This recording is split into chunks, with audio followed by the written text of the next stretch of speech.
Hey there, DIY enthusiasts! So your air compressor is acting up? Let's dive into some common issues and how to fix them. First off, if your compressor won't start, check the power source. Make sure it's plugged in and the circuit breaker hasn't tripped.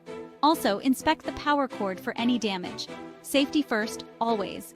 Next, if the compressor starts but won't build pressure, you might have a leak. Listen for hissing sounds and use soapy water to detect air leaks around fittings and hoses. Tighten or replace any faulty parts. Now let's say your compressor builds pressure but then won't restart. This could be due to an overheated motor. Ensure the cooling vents aren't blocked and the compressor has proper ventilation. Give it some time to cool down before trying again. If your air compressor is excessively noisy, it might be the bearings or connecting rods.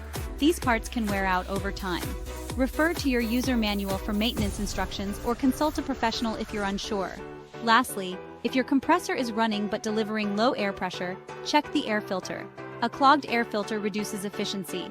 Clean or replace it regularly to keep your compressor running smoothly. And there you go. These simple steps can often solve the most common air compressor issues. Remember to always prioritize safety and consult your manual for specific guidance. Thanks for watching and happy DIYing! Don't forget to like and subscribe for more handy tips.